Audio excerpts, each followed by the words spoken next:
आज की वीडियो में हम बिजी में सीखेंगे कि आप सर्विस इनवॉइस कैसे बनाते हैं। अगर आप कोई भी आइटम्स की सर्विसेज देते हैं तो वो आप कैसे देते हैं, उसके लिए आप कैसे आइटम्स को क्रिएट करते हैं, कैसे आप लेजर्स को क्रिएट करते हैं और कैसे उसकी ट्रांजैक्शंस करते हैं, जीएसटी कैसे कैलकुलेट करते हैं, ये सारी चीज़ें आज मैं आपको इस वीडियो में बताने वाली हूँ। और जिन लोगों को नहीं पता कि हम ये कौन सा सॉफ्टवेयर कर रहे हैं, क्योंकि वो मुझसे पूछते हैं कि ये तो टैली सॉफ्टवेयर नहीं है, तो मैं आपको बता दूं ये भी टैली सॉफ्टवेयर की तरह ही एक अकाउंटिंग सॉफ्टवेयर है जिसका नाम बिजी अकाउंटिंग सॉफ्टवेयर है। ओके, तो हम स्टार्ट करते हैं सर्विस इनवॉइस, जिसके लिए आपको क्या क्या चीज़ें करनी होंगी वो मैं आपको यहाँ पे बता रही हूँ। तो चलिए स्टार्ट करते हैं।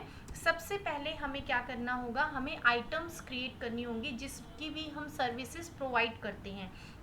यहाँ पे मैंने ऑलरेडी सर्विसेज जो आइटम्स हैं वो मैंने क्रिएट की हुई हैं, तो मैं आपको यहाँ पे शो करवा देती हूँ। फॉर एग्जांपल मैंने जो सर्विसेज के यहाँ पे हमने बनाए हुए हैं वो हमने बनाया है AMC of washing machine. For example हम वॉशिंग मशीन की सर्विसेज प्रोवाइड करते हैं, तो हम इसको एज अ स्टॉक आइटम लेके चल रहे हैं। क्यों? और इसमें मैंने यूनिट भी मेंशन किया हुआ है, क्योंकि हम यहाँ पे अगर ये मेंटेन करना चाहते हैं हमने कितनी नंबर ऑफ वॉशिंग मशीन्स की सर्विसेज प्रोवाइड की हैं, तो उसके लिए मैंने यहाँ पे यूनिट जो है वो पीसेस दे रखा है। और उसके बाद यहाँ पे आता है टैक्स कैटेगरी, आप इसमें सर्विसेज 18% दे के इसकी टैक्स कैटेगरी दे सकते हैं। उसके बाद नेक्स्ट आता है HSN कोड, यहाँ पे HSN SSC कोड आप यहाँ पे दे देते हैं। एंड उसके बाद यहाँ पे आपके पास ऑप्शन आता है स्पेसिफाई सेल्स अकाउंट। देन यहाँ पे मैंने कहा कि मैं स्पेसिफाई करती हूँ सर्विस चार्जेस रिसिप्ट्स की, जब भी मेरे को इनकी सर्विसेज रिसीव होंगी तो वो हमारी इफेक्ट करेगी सर्विस चार्जेस रिसिप्ट्स को। उसके बाद यहाँ पे हमारे पास एक ऑप्शन यहाँ पे आता है डोंट मेंटेन स्टॉक बैलेंस, इसको मैंने यहाँ पे यस किया हुआ है, क्योंकि हम एएमसी ऑफ वॉशिंग मशीन में हमने यूनिट दे रखी है सिर्फ इसलिए ताकि हम ये बताएं कि हमने इतनी नंबर ऑफ वॉशिंग मशीन्स की एएमसी सर्विसेज दी हैं। तो यहाँ पर हमें इसका स्टॉक बैलेंस मेंटेन करने की ज़रूरत नहीं है, इसलिए मैंने यहाँ पे डोंट मेंटेन स्टॉक बैलेंस को यस किया हुआ है। एंड यहाँ पे मैं इसको कर देती हूँ सेव। ओके, उसके बाद यहाँ पे आप देखते हैं नेक्स्ट हमने जो सर्विस बनाई है वो हमने बनाई है रिपेयर चार्जेस। रिपेयर चार्जेस को मैंने यहाँ पे लिया है और इसमें आप देखेंगे हमने यूनिट नॉट एप्लीकेबल लिया है। क्यों लिया है नॉट एप्लीकेबल?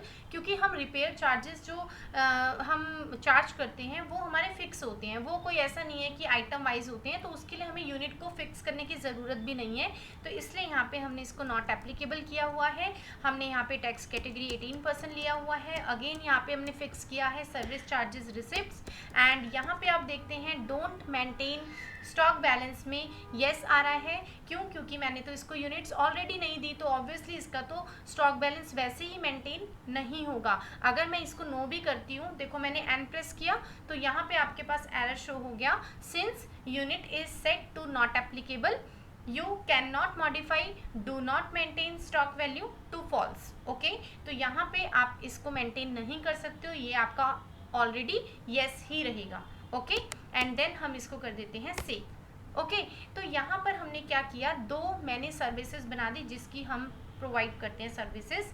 ओके, नेक्स्ट अब हमें क्या करना है, अब हम ट्रांजैक्शन कर लेते हैं। ट्रांजैक्शन में हमारे पास हमने सेल्स में ट्रांजैक्शन की हुई है, मैं आपको दिखा देती हूँ कैसे मैंने ट्रांजैक्शन की है। तो सबसे पहले तो मैंने एक ट्रांजैक्शन रिकॉर्ड की है जिसमें मैंने सुरजीत ट्रेडिंग को सर्विसेज प्रोवाइड की है एएमसी ऑफ वॉशिंग मशीन, जिसमें मैंने बताया है ये जो सुरजीत ट्रेडिंग कंपनी है ये अदर स्टेट की पार्टी है, मेरी हरियाणा से है। तो यहाँ पर मैंने आइटम ले रखी है एएमसी ऑफ वॉशिंग मशीन, यहाँ पे मैंने क्वांटिटी दे रखी है, प्राइस दे रखा है, और यहाँ पे मैंने बताया है कि 10 वॉशिंग मशीन्स की मैंने सर्विसेज प्रोवाइड की हैं। उसके बाद यहाँ पे मैंने अप्लाई टैक्स पे क्लिक किया तो IGST 18% इस पर कैलकुलेट हो गया है।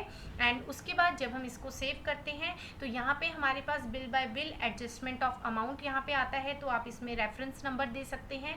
ओके करेंगे आप यहाँ पे ट्रांसपोर्ट की डिटेल्स दे सकते सकते हैं, बट यहाँ पे तो ट्रांसपोर्ट का ऐसा कुछ काम नहीं है, तो इसको हमने ब्लैंक छोड़ा हुआ है।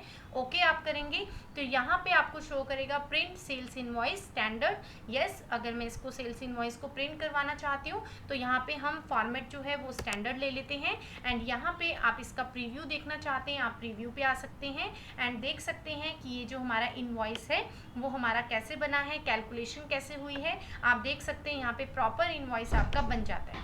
ओके, तो ये होता है हमारा नॉर्मल इनवॉइस। हमने सर्विसेज के साथ हमने एज अ आइटम सर्विस को बना के कैसे मेंटेन करना है। अभी मैं आपको इसका स्टॉक भी चेक करवाऊंगी कि इसका जो स्टॉक बैलेंस है वो हमारा मैनेज नहीं होगा, क्योंकि हमने don't stock closing balance, stock balance हमने इसको नो रखा था। ओके, तो एक मैंने और ट्रांजैक्शन की हुई है यहाँ पे रिपेयर चार्जेस की। अगर हम यहाँ पे रिपेयर चार्जेस लेते हैं कैश में, मान लीजिए हमने रिपेयर चार्जेस लिए हैं, तो यहाँ पर आप देखेंगे हमने रिपेयर चार्जेस जो लिए हैं वो हमने कितने लिए हैं। जैसे ही मैंने रिपेयर चार्जेस पे एंटर किया तो मैंने यहाँ पे यूनिट को नॉट एप्लीकेबल किया था, तो इसलिए मेरा कर्सर डायरेक्ट अमाउंट पे आ गया। मेरे को ये बेनिफिट हुआ नॉट एप्लीकेबल लेके कि मेरा कर्सर डायरेक्ट अमाउंट पे आ गया। मुझसे कोई क्वांटिटी नहीं पूछ रहा, कोई यूनिट नहीं पूछ रहा, कोई प्राइस नहीं पूछ रहा है, डायरेक्ट मेरे को अमाउंट देने की ज़रूरत है। एंड यहाँ पे 18% मेरा टैक्स कैलकुलेट हो चुका है जब मैंने यहाँ पे अप्लाई टैक्स पे क्लिक किया। और यहाँ पे जब हम सेव करेंगे,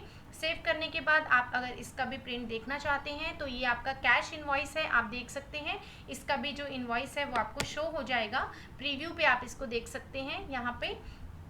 तो यहाँ पे आप देखेंगे आपका ये कैश इनवॉइस है जो बन चुका है। और अगर आप यहाँ पे शिप टू डिटेल भी देना चाहते हैं तो वो तो आप यहाँ पे दे ही सकते हैं। एंड ये जो सारी डिटेल्स हैं ये आपकी नॉर्मल जो आपने ट्रांजैक्शन की है, रिपेयर सर्विसेज दी हैं, उसकी आप ट्रांजैक्शन कर सकते हैं।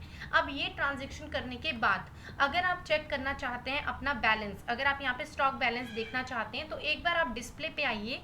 डिस्प्ले पे आने के बाद यहाँ पे आता है स्टॉक स्टेटस।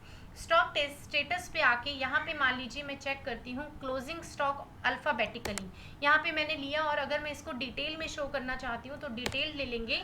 एंड यहाँ पे ऑल आइटम्स पे आप एंटर करते हो, और ऑल आइटम्स पे एंटर करने के बाद जब आप एंटर प्रेस करोगे तो आप देखोगे यहाँ पे आपको सारी आइटम्स का क्लोजिंग जो है वो यहाँ पे शो कर रहा है, क्वांटिटी शो कर रहा है। बट आप देखोगे कि जो हमने जो सर्विसेज का बनाया था एज अ आइटम, वो हमें यहाँ पे इसका कोई भी स्टॉक बैलेंस यहाँ पे शो नहीं कर रहा है, क्योंकि हमने स्टॉक बैलेंस को मेंटेन करने का जो ऑप्शन था वो हमने डिसेबल कर रखा था। ओके, उसके बाद यहाँ पे अगर हम चेक करते हैं अपनी जीएसटी रिपोर्ट्स तो आप देखेंगे हमारी जो ट्रांजैक्शन है हमने जीएसटी भी कैलकुलेट किया था, तो वो हमारा यहाँ पे जीएसटी रिपोर्ट में शो हो जाएगा। आप जीएसटी समरी पे आते हैं, यहाँ पे आप जीएसटी समरी पे आएंगे और आप एंटर करके ओके करते हैं तो आप देखेंगे यहाँ पे आपको रिपोर्ट शो कर रही है। ये देखिए आप आउटपुट जीएसटी में देख सकते हैं। यहाँ पे आप अगर एंटर करते हैं तो आपको ये इनवॉइस इधर शो कर रहा है। 2 इनवॉइस हैं मेरे जो आउटवर्ड हैं, तो यहाँ पर मेरे को दोनों का टोटल सेल अमाउंट और टोटल मेरे को जो आईजीएसटी अमाउंट है वो मेरे को यहाँ पे जीएसटी समरी में शो कर रहा है। ओके, उसके बाद अब आप यहाँ पे देख सकते हैं जीएसटी रिटर्न। जीएसटी रिटर्न अगर हम 1 बाय 1 देखना चाहते हैं तो मैं इसका जो रिफ्लेक्शन है वो मैं जीएसटीआर 1 में देखना चाहती हूँ। तो जो मैंने 2 ट्रांजैक्शंस की हैं वो मेरी रिफ्लेक्ट हो जाएंगी जीएसटीआर 1 में। यहाँ पे आप देखेंगे B2B इनवॉइस, क्योंकि मैंने रजिस्टर्ड पार्टी को सेल किया था, तो यहाँ पर मेरा जो ये इनवॉइस कैप्चर हुआ है वो मेरा हुआ है सुरजीत ट्रेडिंग कंपनी का, यहाँ पे आप देख सकते हैं। ओके, एंड उसके बाद अगर आप यहाँ पे रिपेयर इनवॉइस का देखेंगे जो हमने कैश में किया था तो वो आप यहाँ पे B2C स्मॉल में देख सकते हैं, वो हमारा रिफ्लेक्ट हुआ है यहाँ पे B2C स्मॉल इनवॉइसेस में, यहाँ आप देख सकते हैं। ओके, तो ये हम इस तरह से सर्विस इनवॉइस बना सकते हैं। बिजी सॉफ्टवेयर के अंदर आप बिजी अकाउंटिंग सॉफ्टवेयर को यूज़ कर सकते हैं। अगर आपको कोई भी सर्विसेज से रिलेटेड इनवॉइस बनाना है, सर्विसेज से रिलेटेड अगर आपको अपनी ट्रांजैक्शंस करनी है तो आप बिजी सॉफ्टवेयर में इस प्रोसेस के थ्रू कर सकते हैं। ओके, कोई भी डाउट हो तो आप मुझसे पूछ सकते हैं। वीडियो कैसा लगा आप कमेंट में बता सकते हैं। और अगर आप हमारी ऑनलाइन क्लासेस ज्वाइन करना चाहते हैं तो उसके लिए आप कांटेक्ट कर सकते हैं। आप हमारी वेबसाइट विजिट कर सकते हैं www.rjlearningacademy.com हमारी वेबसाइट है, आप विजिट कर सकते हैं। कोई भी क्वेरी है आप पूछ सकते हैं। Thank you so much for watching this video.